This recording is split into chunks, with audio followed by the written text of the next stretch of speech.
नमस्कार, स्वागत है आपका डेली 24 भारत में। मैं हूं आपके साथ अनुप्रिया मिश्रा। रुक करते हैं दिल्ली एनसीआर की बड़ी खबरों की शुरुआत करते हैं नोएडा से। बता दें, नोएडा में बीते दिनों सड़क हादसों में गंभीर रूप से घायल हुए एक 12वीं कक्षा के छात्र की इलाज के दौरान दर्दनाक मौत हो गई। इस घटना से परिजनों में भारी आक्रोश फैल गया और उन्होंने छात्र का शव चौराहे पर रखकर जोरदार प्रदर्शन किया। परिजनों का आरोप है कि इस हादसे के बाद पुलिस ने समय पर ठोस कार्रवाई नहीं की, जिसके कारण उन्हें न्याय नहीं मिल सका। नोएडा के सेक्टर 58 थाना क्षेत्र के सेक्टर 57 रेड लाइट के पास बीते सोमवार यह हादसा हुआ था। छात्र को गंभीर हालत में अस्पताल में भर्ती कराया गया था, लेकिन इलाज के दौरान उसने दम तोड़ दिया। जैसे ही मौत की खबर परिजनों तक पहुंची, पूरे इलाके में मातम के साथ आक्रोश फैल गया। प्रदर्शन के दौरान सड़क पर लंबा जाम लग गया, जिससे यातायात पूरी तरह ठप हो गया और राहगीरों को भारी परेशानी का सामना करना पड़ा। हालात बिगड़ते देख पुलिस के वरिष्ठ अधिकारी मौके पर पहुंचे और परिजनों को समझाने की कोशिश की। अधिकारियों ने निष्पक्ष जांच और दोषियों पर सख्त कार्रवाई का भरोसा दिलाया है। फिलहाल पुलिस मामले की जांच में जुटी हुई है। अक्षत गुप्ता, मैं सक्षम गुप्ता का बड़ा भाई हूँ। उसका एक्सीडेंट हो गया, उसके बाद 16 जनवरी को उसकी डेथ हो गई है। उसके बाद हमारी कोई सुनवाई नहीं की जा रही है। हमें 5 दिन हो चुके हैं और आज हम यहाँ धरने पे बैठे हैं तो हमें यहाँ से भगाया जा रहा है। बोला जा रहा है हमारे खिलाफ सख्त कार्रवाई की जाएगी। जो गुनहगार हैं IIMT group of college greater Noida, उनके खिलाफ कोई सुनवाई नहीं की जा रही है, बल्कि हमारे खिलाफ सुनवाई करने कह रहे हैं, हमारे खिलाफ कार्रवाई करने कह रहे हैं। पुलिस वाले हमें धमका रहे हैं कि हम यहाँ से उठेंगे तो सख्त कार्रवाई होगी हमारे साथ, जबकि वहाँ आरोपी बैठा है, उसके संग कोई कार्रवाई करने की नहीं कही जा रही है। उसे आरोपी को छोड़ दिया गया, बस ड्राइवर को छोड़ दिया गया और अभी तक बस ड्राइवर यहाँ पे नहीं है। हम उनसे यहाँ मांग कर रहे हैं, हमें यहाँ बुलाइए, वहाँ का ओनर और बस ड्राइवर। हमें न्याय चाहिए, हमें और कुछ नहीं चाहिए, हमें न्याय चाहिए बस। उसके लिए भी हम मना किया, हमें थाने जाए, क्यों ले जाया जा रहा है हमें थाने? मुझे इस चीज का जवाब चाहिए। यूपी पुलिस मुन्नी देवी नाम है मेरा बेटा का, सक्षम गुप्ता मेरा बेटा 6 बजे पार्क में घूमने आया था। वो इधर चला आया, मुझे कुछ नहीं पता चाबी लेके कब आया कब नहीं आया। वहीं नोएडा में योगी सरकार की जीरो टॉलरेंस नीति के तहत आबकारी विभाग में बड़ा एक्शन लिया गया है। शराब दुकानों पर लगातार मिल रही ओवर रेटिंग की शिकायतों को गंभीरता से लेते हुए गौतम बुद्ध नगर के जिला आबकारी अधिकारी सुबोध कुमार को निलंबित कर दिया गया। यह कार्रवाई सीधे आबकारी मंत्री नितिन अग्रवाल के निर्देशन पर हुई। जांच में खुलासा हुआ है कि जिले की कई शराब दुकानों पर तय सरकारी दर से ज्यादा कीमत वसूली जा रही थी और विभाग की ओर से इस पर प्रभावी रोक नहीं लगाई गई। इसे बड़ी प्रशासनिक लापरवाही मानते हुए सरकार ने सख्त कदम उठाया है। आपको बता दें, 23 दिसंबर 2024 को हुई जांच में 9 शराब दुकानों पर ओवर रेटिंग की पुष्टि हुई थी। इसके बाद 20 जनवरी 2025 को दोबारा निरीक्षण किया गया, जिसमें 16 और दुकानों में वही गड़बड़ी सामने आई। बार बार सामने आई इन शिकायतों और लापरवाही को गंभीर मानते हुए प्रशासन ने यह सख्त कार्रवाई की है। अधिकारियों का कहना है कि सरकार की मंशा साफ है कि आम जनता से किसी भी तरह की मनमानी बर्दाश्त नहीं की जाएगी और नियमों का उल्लंघन करने वालों के खिलाफ आगे भी कड़ी कार्रवाई जारी रहेगी। बता दें, नोएडा समेत पूरे एनसीआर में चर्चित जीआईपी मॉल के सामने बनने वाले क्लॉक टावर को लेकर लोगों का इंतजार अब खत्म हो गया है। सेक्टर 38A में निर्माणाधीन इस क्लॉक टावर का काम लगभग पूरा कर लिया गया है और अब इसके विधिवत उद्घाटन की तैयारी अंतिम चरण पर है। संभावना जताई जा रही है कि आगामी 26 जनवरी को इसका औपचारिक शुभारंभ किया जाएगा, जिसे नोएडा प्राधिकरण के मुख्य कार्यपालक अधिकारी लोकेश M स्वयं करेंगे। वहीं क्लॉक टावर के निर्माण के चलते इसके समीप स्थित जीआईपी पुलिस चौकी को दूसरे स्थान पर स्थानांतरित कर दिया गया है। नई जगह पर पुलिस चौकी का निर्माण कार्य भी पूरा हो चुका है और जल्द ही वहां से व्यवस्थाएं संचालित की जाएगी। यह क्लॉक टावर नोएडा के सेक्टर 39 थाना क्षेत्र के अंतर्गत सेक्टर 38A में बनाया जा रहा, जो भविष्य में इलाके की पहचान और सौंदर्य को और निखारने का काम करेगा। मैक्सिमम 90% काम हो गया है पूरा जी, 10% बचा हुआ है और गिलास वगैरह लगने हैं, क्लीनिंग होनी है और आपका ये ग्रेनाइट लगा फ्लोर का 20 और 30 के बीच में कंप्लीट हो जाएगा। फिर ये रह जाएगा, मतलब कि 20 और 30 के बीच में शायद सुनने में आया कि इनॉग्रेशन भी है और एग्जैक्टली डेट मुझे भी नहीं मालूम है कौन सी तारीख को है। 20 और 30 के बीच में मैक्सिमम 80 फीट है, 80 फीट। मैं नहीं बता सकता क्या इसकी कॉस्ट है, क्या इसका टेंडर है, मेरे को नहीं आइडिया, क्योंकि मेरे जो ऑनर है समीर सर, विशाल सर, तो मैं उनके साथ काम करता हूँ। ये साइड में सर ये लगा दिया, कंटेनर लगा दिया उनके लिए, बन गया है। और वो शिफ्ट करने वाले कल इसका डिसमेंटल है इसका, कल इसको तोड़ने के लिए इसको तैयार है, तो वो इधर शिफ्ट लेंगे। वहीं अगली खबर नोएडा से है। बता दें, नोएडा में कमिश्नर के निर्देशन में पुलिस को साइबर ठगी के खिलाफ बड़ी सफलता हाथ लगी है। नोएडा पुलिस ने फर्जी कॉल सेंटर के जरिए लोगों से धोखाधड़ी करने वाले एक गिरोह का पर्दाफाश किया है। पुलिस ने कार्रवाई करते हुए कॉल सेंटर संचालक सहित कुल 5 शातिर साइबर ठगों को गिरफ्तार किया है, जो लंबे समय से ठगी की वारदातों को अंजाम दे रहे थे।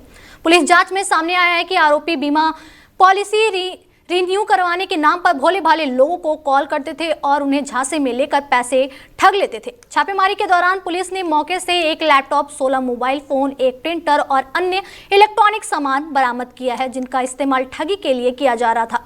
वहीं गिरफ्तार आरोपी मूल रूप से अलग अलग जनपदों के रहने वाले बताए जा रहे हैं। यह कार्रवाई नोएडा के थाना फेज 1 क्षेत्र के अंतर्गत सेक्टर 6 में की गई है, जहां फर्जी कॉल सेंटर संचालित किया जा रहा था। पुलिस का कहना है कि साइबर अपराधियों के खिलाफ अभियान आगे भी जारी रहेगा और आम लोगों को ठगी से बचने के लिए यह सख्त कदम उठाए जाएंगे। थाना फेज 1 गौतम बुद्ध नगर पुलिस द्वारा एक कॉल सेंटर को बस्ट किया गया है और 5 अभियुक्तों को गिरफ्तार किया गया है। ये कॉल सेंटर पीड़ितों को इन्वेस्टमेंट के नाम पे, लोन दिलाने के नाम पे और लैप्स होने वाली पॉलिसीज को रिन्यू कराने के नाम पे ठग रहा था। उनसे 5,000 से 1 लाख रुपए तक की धनराशि प्राप्त की जा रही थी फर्जी बैंक खातों में, जिनमें से 4 बैंक खातों को फ्रीज करवा दिया गया है। 5 अभियुक्तों को माननीय न्यायालय के समक्ष पेश किया जा रहा है। अन्य विधिक कार्यवाही की जा रही है। थाना फेज 1 गौतम बुद्ध नगर पुलिस द्वारा एक वहीं नोएडा में शेयर मार्केट में निवेश कर मोटा मुनाफा कमाने का झांसा देकर दी गई बड़ी ठगी का मामला सामने आया है। इस मामले में करीब 12 करोड़ रुपए की धोखाधड़ी करने वाले गिरोह के एक और आरोपी को पुलिस ने गिरफ्तार किया। यह गिरफ्तारी हैदराबाद तेलंगाना से की गई। बता दें, आरोपी निवेशकों को शेयर बाजार में भारी मुनाफे का लालच देकर अपने जाल में फंसाता था और उन्हें फर्जी लाभ दिखाकर करोड़ रुपए ट्रांसफर कराने में कामयाब हुआ। वहीं जांच में सामने आया है कि ठगों ने करीब 35 करोड़ रुपए के मुनाफे का भ्रम पैदा कर लोगों से 12 करोड़ रुपए की ठगी की थी। इस मामले में पुलिस पहले ही 9 अपराधियों को गिरफ्तार कर चुकी है और अब एक और आरोपी गिरफ्तारी के बाद पूरे नेटवर्क की पत्ते खुल रही है। पुलिस एनसीआरपी पोर्टल से मिली जानकारी के आधार पर उन बैंक खातों की भी जांच कर रही है, जिनके माध्यम से ठगी की रकम का लेन देन किया गया था। अधिकारियों का कहना है कि इस गिरोह से जुड़े अन्य लोगों की तलाश जारी और मामले में आगे की सख्त कार्रवाई की जाएगी। कुछ समय पूर्व थाना साइबर क्राइम गौतम बुद्ध नगर में एक अभियोग पंजीकृत किया गया था, जिसमें पीड़ित के साथ इन्वेस्टमेंट के नाम पे 12 करोड़ रुपए की ठगी की गई थी। विवेचना के दौरान एक अभियुक्त को गिरफ्तार किया गया है, जिसने एक फर्जी कंपनी खुलवाई थी और उस कंपनी के खाते में करीब 1 करोड़ 22 लाख रुपए की धनराशि प्राप्त की थी। इस प्रकरण में पूर्व में 9 अभियुक्तों के खिलाफ कार्यवाही की जा चुकी है और अन्य अभियुक्तों को ढूंढा जा रहा है। अन्य विधिक कार्यवाही प्रचलित है। कुछ समय पूर्व थाना साइबर क्राइम गौतम बुद्ध नगर में एक अभियोग पंजीकृत किया गया था। बता दें, नोएडा में महिला सशक्तिकरण और महिला सुरक्षा को लेकर एक बड़े जन जागरूक कार्यक्रम का आयोजन किया जा रहा है। इस आयोजन के तहत walk A cause the change makers नाम से वॉकाथॉन का आयोजन होगा, जिसकी जानकारी नोएडा मीडिया क्लब में आयोजित प्रेस वार्ता के दौरान दी गई। यह वॉकाथॉन रविवार 18 जनवरी को सुबह 7 बजे नोएडा स्टेडियम सेक्टर 21A से शुरू होगा। आयोजकों के अनुसार इस वॉकाथॉन में करीब 4 किलोमीटर की वॉक रखी गई, जिसमें 3000 से अधिक लोगों के शामिल होने की संभावना है। कार्यक्रम का मुख्य उद्देश्य महिला अपराधों के खिलाफ समाज में जागरूकता फैलाना और महिलाओं की सुरक्षा को लेकर लोगों को संवेदनशील बनाना है। वॉकाथॉन में भाग लेने के लिए किसी भी प्रकार का शुल्क नहीं रखा गया है, जिससे हर वर्ग के लोग इसमें आसानी से शामिल हो सकते हैं। कार्यक्रम के दौरान प्रतिभागियों और आम नागरिकों के लिए निःशुल्क मेडिकल चेकअप की सुविधा भी उपलब्ध कराई जाएगी। आयोजकों ने बताया है कि यह अभियान बीते कई वर्षों से देश के विभिन्न हिस्सों में आयोजित किया जा रहा है और अब नोएडा में इसका आयोजन किया जा रहा है, जिससे पहले वॉकाथॉन चेन्नई, कश्मीर, दिल्ली, रायपुर जैसे शहरों में सफलतापूर्वक आयोजित हो चुका है। इस वॉकाथॉन को सफल और सुरक्षित बनाने के लिए नोएडा पुलिस का भी पूरा सहयोग लिया जा रहा। कार्यक्रम स्थल और आसपास के इलाकों में सुरक्षा के पुख्ता इंतजाम किए जाएंगे, ताकि प्रतिभागी बिना किसी परेशानी के इस जागरूकता अभियान का हिस्सा बन सके। आयोजकों का कहना है कि इस तरह के कार्यक्रम समाज में सकारात्मक बदलाव लाने में अहम भूमिका निभाते हैं। जी, मेरा नाम साजिद अहमद है। मैं वी सर्विस सिस्टम में चीफ एग्जीक्यूटिव ऑफिसर हूँ और नोएडा पुलिस के मार्गदर्शन में हम एक वॉक कॉज कर रहे हैं, जो कि महिलाओं के लिए जो क्राइम हो रहा है उसमें ज़ीरो टॉलरेंस का एक संदेश देना चाहते हैं समाज में। इसके लिए हम 18 तारीख को सुबह 7:30 बजे नोएडा स्टेडियम में गेट नंबर 4 में एकत्रित होंगे और वहाँ से 4 किलोमीटर की एक हम जो है वॉक करेंगे, जिसका कि उद्देश्य ये है कि महिलाओं का सम्मान और सुरक्षा के लिए एक जो है हम एक संदेश देना चाहते हैं सभी को। तो हमारा और हमारी कंपनी के साथ में मेमोरिक फाउंडेशन और बहुत सारे और भी हमारे सहयोगी हैं, जैसे कि कुछ बैंक्स हैं, कुछ हेल्थ कंपनीज हैं, रेड क्लिफ लैब, इनके सबके सहयोग से हम एक प्रोग्राम कर रहे हैं जिसमें हमें यूपी पुलिस का भी पूरा सहयोग मिल रहा है। यहाँ पे जॉइंट सीपी साहब हैं, डॉक्टर राजीव नारायण मिश्रा, उनकी टीम है, डॉक्टर मनीषा सिंह, इन सारे लोगों का सहयोग है और उनके सहयोग से हम एक मैसेज देना चाहते हैं समाज में कि महिलाओं के प्रति जो अपराध हो रहे हैं उनके प्रति जो है हमारी जन सहभागिता में ज़ीरो टॉलरेंस है। ये कार्यक्रम नोएडा स्टेडियम में गेट नंबर 4 से स्टार्ट होकर जो है और गेट नंबर 4 के ही चारों कोनों से होता हुआ गेट नंबर 4 पे ही खत्म होगा और अभी तक हमारे पास में लगभग 3000 लोगों का पार्टिसिपेशन कंफर्म हो चुका है और हम उम्मीद करते हैं आने वाले समय में ये 5000 तक हो जाएगा।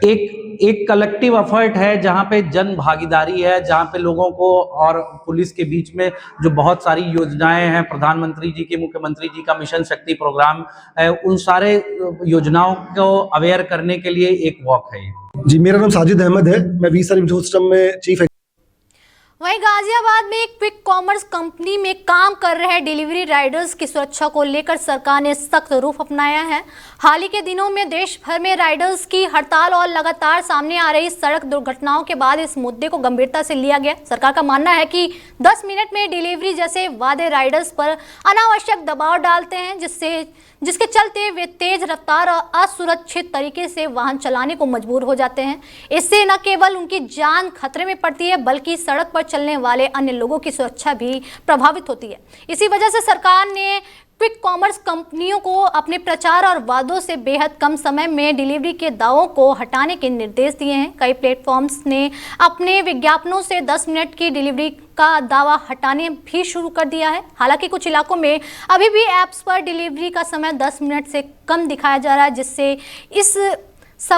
जिससे यह सवाल उठने लगे हैं कि जमीनी स्तर पर हालात कितने बदले हैं। डिलीवरी राइडर्स लंबे समय से बेहतर वेतन, सम्मानजनक व्यवहार और सुरक्षित कार्य परिस्थितियों की मांग कर रहे हैं। सरकार का साफ कहना है कि तेज डिलीवरी के नाम पर राइडर्स की सुरक्षा से किसी भी तरह का समझौता नहीं किया जाएगा। यह मुद्दा अब केवल डिलीवरी समय तक सीमित नहीं रहा बल्कि लाखों गिग वर्कर्स की सुरक्षा और उनके अधिकारों से जुड़ा बड़ा सवाल बन चुका है। ऐसे में आने वाले समय में सरकार के अगले कदमों पर सभी की नजरें टिकी हुई है। बता दें, गाजियाबाद क्षेत्र की डीएलएफ कॉलोनी में रहने वाले एक मर्चेंट नेवी इंजीनियर के ईरान में फंसे होने की खबर से सुविधा क्या हम तो और डर का माहौल बना हुआ है।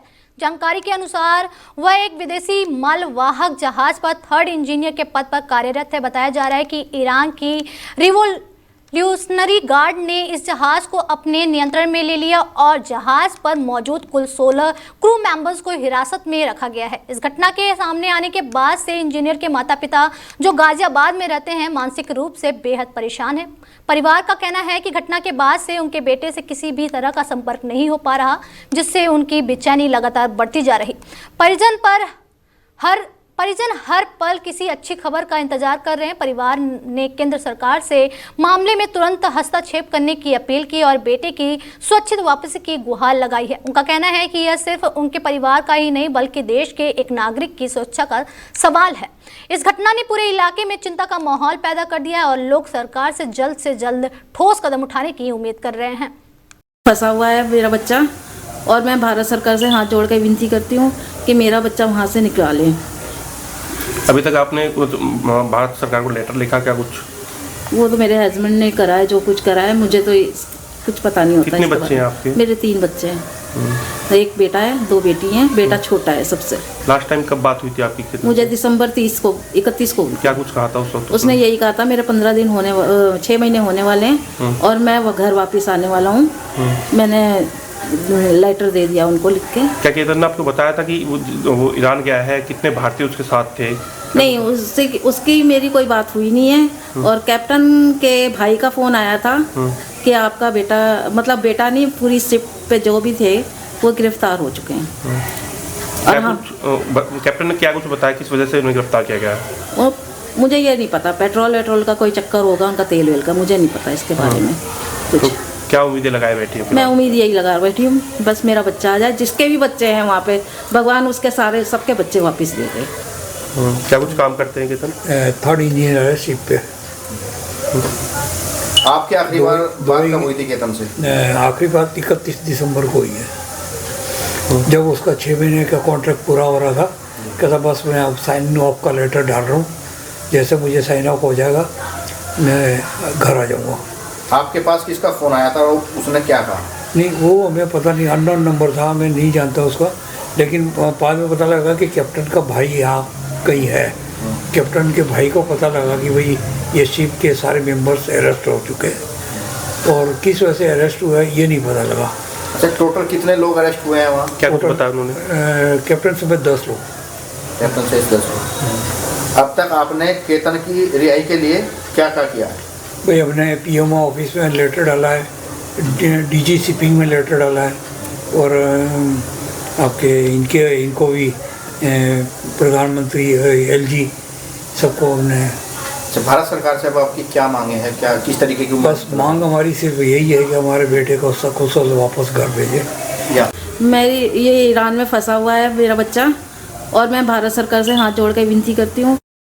वहीं दिल्ली एनसीआर समेत गाजियाबाद में वायु प्रदूषण एक बार फिर खतरनाक स्तर पर पहुंच गया है। कई इलाकों में एयर क्वालिटी इंडेक्स यानी AQI 400 के पार दर्ज किया गया, जो बेहद गंभीर श्रेणी में आता है। बिगड़ते हालात को देखते हुए गाजियाबाद के जिलाधिकारी ने विशेष टीमों का गठन किया है और प्रदूषण फैलाने वाली औद्योगिक इकाइयों के खिलाफ सख्त अभियान शुरू कर दिया।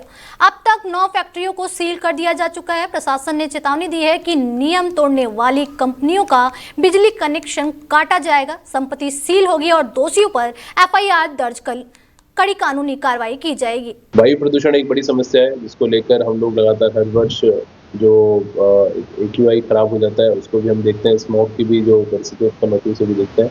उसके लेकर हम लोगों ने अभियान चलाना शुरू किया है। CAQM और CPCB के दिशा निर्देशों के क्रम में पिछले महीने माननीय पर्यावरण मंत्री जी की अध्यक्षता में बैठकें हुई थी, आप सबको जानकारी है। उसके बाद में सारी कार्रवाइयाँ शुरू हुई हैं।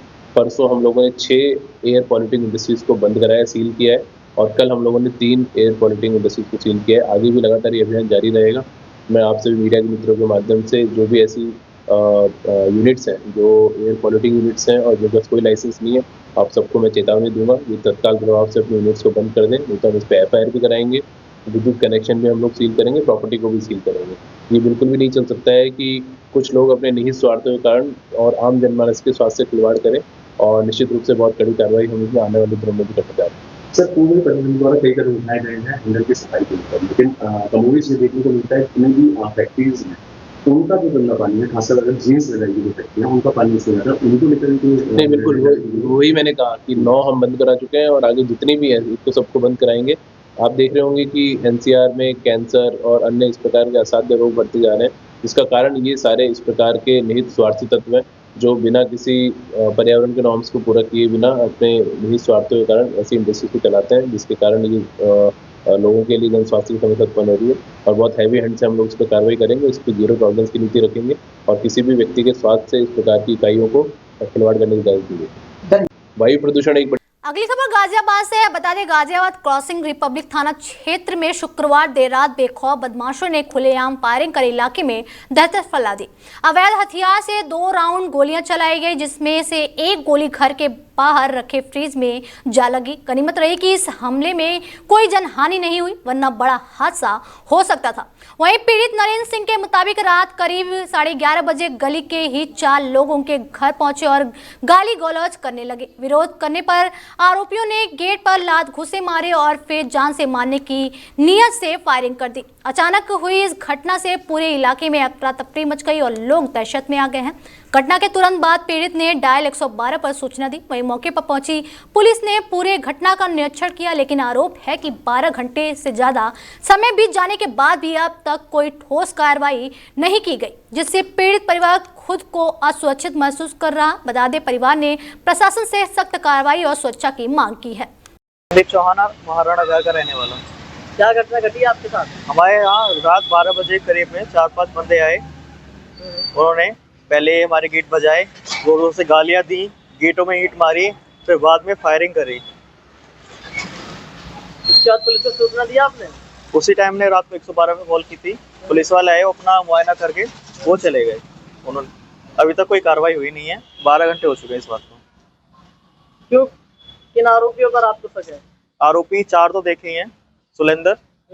सुलेंदर का भाई भूपेंद्र और उसके 2 दोस्त थे, भोला और बबलू। अब पीछे से सुलेंदर की जो भाभी थी वो कह रही थी, शिवानी नाम है उसका, कि मारो इन्हें, घर के अंदर ही घुसे हुए हैं, इन्हें घर का गेट तोड़ो और इन्हें बाहर निकाल के मारो इन्हें जान से। वहीं गाजियाबाद में दिल्ली क्राइम ब्रांच और एनसीईआरटी की संयुक्त टीम ने बड़ी कार्रवाई करते हुए नकली किताबों के अवैध कारोबार का भांडाफोड़ किया। टीला मोड़ क्षेत्र के जावली इलाके में चल रही एक प्रिंटिंग प्रेस पर छापा मारकर 32,000 नकली एनसीईआरटी किताबें बरामद की गई। जांच में सामने आया है कि इस अवैध प्रेस में लंबे समय से फर्जी एनसीईआरटी किताबों की छपाई की जा रही थी। टीम ने मौके से 2 प्रिंटिंग मशीनों समेत पूरा उपकरण जब्त कर लिया और प्रिंटिंग प्रेस को सील कर दिया गया। इस गोरख धंधे की सूचना खुद एनसीईआरटी की ओर से दी गई थी, जिसके बाद दिल्ली क्राइम ब्रांच ने त्वरित कार्रवाई की। अधिकारियों के मुताबिक ये नकली किताबें बाजार में सस्ती दरों पर खपाई जाती थी, जिससे छात्रों के भविष्य के साथ खिलवाड़ हो रहा था। फिलहाल मामले में शामिल लोगों की पहचान की जा रही है और उनके खिलाफ कड़ी कानूनी कार्रवाई की तैयारी जारी है। बता दें, गाजियाबाद के खोड़ा नगर पालिका क्षेत्र में ट्रांसफार्मर में अचानक आग लगने से इलाके में हड़कंप मच गया। आग की चपेट में आने से कई लोग झुलस गए, जबकि एक युवक लपटों में गिर गया। जान बचाने के लिए युवक ने नाले में छलांग लगा दी, जहां स्थानीय लोगों ने साहस दिखाते हुए उसे सुरक्षित बाहर निकाला। घटना का वीडियो भी सामने आया, जिसमें युवक आग से बचने के लिए भागता दिख रहा। लोगों की मदद से सभी घायलों को नजदीकी अस्पताल में भर्ती कराया गया। प्रारंभिक जांच में आग लगने का कार्य शॉर्ट सर्किट बताया जा रहा। वहीं ग्रेटर नोएडा के थाना नॉलेज पार्क क्षेत्र में घने कोहरे और कम विजिबिलिटी के चलते दर्दनाक हादसा सामने आया है। सेक्टर 150 मोड़ पर एक तेज रफ्तार कार अनियंत्रित होकर नाले की बाउंड्री तोड़ते हुए निर्माणाधीन मॉल के बेसमेंट में जा गिरी, जहां भारी मात्रा में पानी भरा हुआ था। कार में सवार युवक पानी में फंस गया। सूचना मिलते ही पुलिस, फायर ब्रिगेड और एनडीआरएफ की टीम मौके पर पहुंची और रेस्क्यू ऑपरेशन शुरू किया। घंटों की मशक्कत के बाद युवक को बाहर निकाला गया, लेकिन तब तक उसकी मौत हो चुकी थी। मृतक की पहचान 27 वर्षीय युवराज मेहता के रूप में हुई है, जो सेक्टर 150 का निवासी और अपने पिता का इकलौता सहारा था। घटना 16-17 जनवरी की रात की बताई जा रही है। पुलिस ने शव को पोस्टमार्टम के लिए भेज दिया है। शुरुआती जांच में हादसे की वजह घना कोहरा, तेज रफ्तार और मोड़ पर कम विजिबिलिटी मानी जा रही। वहीं अगली खबर ग्रेटर नोएडा से। बता दें, ग्रेटर नोएडा वेस्ट की इरोज संपूर्णम सोसाइटी में बिजली संकट ने बड़ा सवाल खड़ा कर दिया। हाई राइज सोसाइटी में रहने वाले सैकड़ों लोग घंटों से बिजली गुल होने के कारण सड़क पर उतर आए और विरोध में चक्का जाम कर दिया। निवासियों का आरोप है कि मेंटेनेंस के नाम पर हर महीने मोटी रकम वसूली जाती है, लेकिन बुनियादी सुविधाओं के लिए भी उन्हें संघर्ष करना पड़ रहा। अंधेरे में डूबी सोसाइटी के लोगों ने मुख्य सड़क पर प्रदर्शन शुरू कर दिया, जिससे ग्रेटर नोएडा वेस्ट की सड़कों पर लंबा जाम लग गया। सूचना मिलते ही थाना बिसरक पुलिस और प्रशासनिक अधिकारी मौके पर पहुंचे। पुलिस ने प्रदर्शनकारियों को समझाकर सड़क खाली करवाई और यातायात को सुचारू करवाया।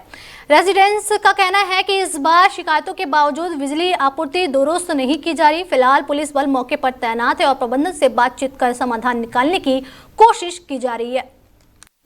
वहीं मुजफ्फरनगर की सड़कों पर एक बार फिर दबंगों की खुली गुंडागर्दी देखने को मिली। बुढ़ाना कोतवाली क्षेत्र में कुछ दबंगों ने एक युवक को सरेआम लाठी डंडों से बेरहमी से पीट दिया। मारपीट की यह पूरी घटना किसी ने मोबाइल में कैद कर ली, जिसका वीडियो अब सोशल मीडिया पर तेजी से वायरल हो रहा। वीडियो में साफ दिखाई दे रहा है कि दबंग हाथों में डंडे लेकर युवक पर ताबड़तोड़ वार कर रहे हैं और आसपास मौजूद लोग मूक दर्शक बने खड़े हैं। वायरल वीडियो का संज्ञान लेते हुए पुलिस ने मामले में मुकदमा दर्ज कर लिया है। पुलिस ने त्वरित कार्रवाई करते हुए एक आरोपी को गिरफ्तार भी किया, जबकि अन्य आरोपियों की तलाश में दबिश दी जा रही। पुलिस का कहना है कि दोषियों के खिलाफ सख्त कानूनी कार्रवाई की जाएगी और इलाके में कानून व्यवस्था से खिलवाड़ नहीं होने दिया जाएगा। बता दें, नोएडा थाना सेक्टर 58 पुलिस को बड़ी सफलता मिली। पुलिस ने 2 शातिर वाहन चोरों अनुराग और देवदत्त को गिरफ्तार किया। इनके कब्जे से चोरी के 15 दोपहिया वाहन बरामद किए गए। पूछताछ में खुलासा हुआ कि दोनों आरोपी अब तक 100 से ज्यादा वाहन चोरी की वारदातों को अंजाम दे चुके हैं। ये बदमाश चोरी की बाइकों का इस्तेमाल मोबाइल और चैन लूटने की घटनाओं में भी करते थे। पुलिस के मुताबिक अभियुक्त अनुराग पर पहले से 20 आपराधिक मुकदमे दर्ज हैं, जबकि देवदत्त शर्मा पर करीब 1 दर्जन मामले दर्ज पाए गए। पुलिस अब इनके पूरे नेटवर्क की जांच में जुटी हुई है। जनपद गौतम बुद्ध नगर में अपराध एवं अपराधियों के खिलाफ लगातार अभियान चलाया जा रहा है। एडीसीपी और एसीपी के नेतृत्व में कई टीमें बनाई गई हैं जो क्षेत्र में होने वाले अपराधों के लिए लगातार उसको रोकने का प्रयास कर रही हैं और उसके बाद उसको वर्कआउट करने का प्रयास कर रही है। इसी क्रम में थाना 58 की टीम ने जो स्वाट और सर्विलांस थाने की टीमें हैं और वो टीमें आज 2 अपराधियों को गिरफ्तार करी हैं। इनके निशानदेही पे एक 15 व्हीकल बरामद हुए हैं। जब गहनता से इनसे पूछताछ की गई तो ये पता चला कि ये 2 अपराधी जो एक अनुराग पांडे और देवदत्त शर्मा है, ये लगातार क्षेत्र में व्हीकल चोरी का काम करते थे और उसके साथ साथ मोबाइल स्नेचिंग और चेन स्नेचिंग का भी काम कर रहे थे। ये लोग लगातार इस क्षेत्र में घटनाएं कर रहे थे। दिल्ली, एनसीआर, गाजियाबाद, बुलंदशहर, हापुड़ आदि स्थानों से ये लोग व्हीकल चोरी की घटनाएं करते थे और अपने अन्य साथियों को ऑन डिमांड ये लोग व्हीकल बेच दिया करते थे, जिससे कि वो आपराधिक गतिविधियों में इस्तेमाल होता था। और अभी ये पकड़े गए हैं। इनकी जब आपराधिक डिटेल्स निकाले गए तो ये पता चला कि जो इसमें अनुराग पांडे है उससे 20 मुकदमे और जो देवदत्त शर्मा है उसके 1 दर्जन आपराधिक इतिहास है। इसमें से जो 15 व्हीकल बरामद हुई हैं उसमें से 7 व्हीकल कनेक्ट हुई हैं अपराध के उसमें, और अन्य व्हीकल के बारे में आरटीआई के द्वारा अभी जानकारी की जा रही है कि कहां से चोरी हुई है। ये पूरा गैंग के रूप में काम कर रहे थे, पूरा नेक्सस बनाए हुए थे। लगातार पूरे दिल्ली एनसीआर रीजन में व्हीकल चोरी की घटनाएं, मोबाइल स्नेचिंग, चेन स्नेचिंग की घटनाएं कर रहे थे। इनके गिरफ्तार होने से अभी अपराधों में अंकुश लगेगा। अन्य बरामदगी भी इनसे सुनिश्चित की गई है और गिरफ्तार कर जेल भेजा जा रहा है। विधिक कार्रवाई की जा रही है। सर, ये जो माल था कहाँ बेचा करते थे? ये अपने अन्य साथियों को, जो इनके साथी चोर हैं या और कुछ वैसे छोटे लोग हैं, उनको ये ऑन डिमांड सप्लाई कर दिया करते थे। अपने अन्य साथियों को बेच देते थे जिससे कि वो आपराधिक गतिविधियों में इस्तेमाल किया करते थे, जैसे लूट और स्नैचिंग। इसके अलावा ये कभी कभी पैसे के रूप में भी लोगों को बेच देते थे। बुलंदशहर, हापुड़, अन्य स्थानों पर ले जाकर के ग्रामीण क्षेत्रों में बेच देते थे जहाँ पे ये व्हीकलें इस्तेमाल होती थी। जनपद गौतम बुद्ध नगर में अपराध एवं अपराधियों के खिलाफ लगातार अभियान चलाया जा रहा है। वहीं खबरों में आगे बढ़ते हैं। बता दें, नोएडा समेत पूरे एनसीआर में कुछ दिनों की राहत के बाद एक बार फिर कड़ाके की ठंड ने जोरदार वापसी कर ली है। सुबह से ही घने कोहरे की मोटी चादर छाई हुई है, जिससे सड़कों पर विजिबिलिटी लगभग शून्य हो गई। कोहरे के कारण वाहनों की रफ्तार थम गई है और कई इलाकों में सन्नाटा पसरा नजर आ रहा। वाहन चालकों को दिन में भी हेडलाइट जलाकर चलना पड़ रहा। हाड़ का पानी वाली ठंड ने लोगों को घरों में कैद रहने पर मजबूर कर दिया। बाजारों में भी चहल पहल कम हो गई और आम जनजीवन बुरी तरह प्रभावित हो रहा। मौसम विभाग के मुताबिक आने वाले दिनों में ठंड का प्रकोप और बढ़ सकता है, इसलिए लोगों को सतर्क रहने की सलाह दी गई है। बता दें, मुजफ्फरनगर पुलिस ने नाबालिग के साथ कुकर्म के सनसनीखेज मामले में 2 आरोपियों को गिरफ्तार किया। पुलिस के मुताबिक आरोपी जाबिर और अबरार ने नाबालिग के साथ घिनौने वारदात को अंजाम दिया था और पहचान छिपाने के नाम पर उसका गला दबाकर जान से मारने की कोशिश की। घटना का एक वीडियो कुछ दिन पहले सोशल मीडिया पर वायरल हुआ था, जिसके बाद मामला सुर्खियों में आया। पुलिस ने तुरंत संज्ञान लेते हुए जांच शुरू की और दोनों आरोपियों को धर दबोचा। आरोपियों के खिलाफ पास्को एक्ट और धारा 307 के तहत मुकदमा दर्ज किया गया। पूरा मामला मुजफ्फरनगर की बुढ़ाना कोतवाली क्षेत्र का है। पुलिस का कहना है कि पीड़ित परिवार को पूरा न्याय दिलाया जाएगा और दोषियों को कड़ी से कड़ी सजा दिलाने की कार्रवाई जारी है। फिलहाल इस बुलेटिन में मेरे साथ इतना ही। दीजिए इजाजत। नमस्कार।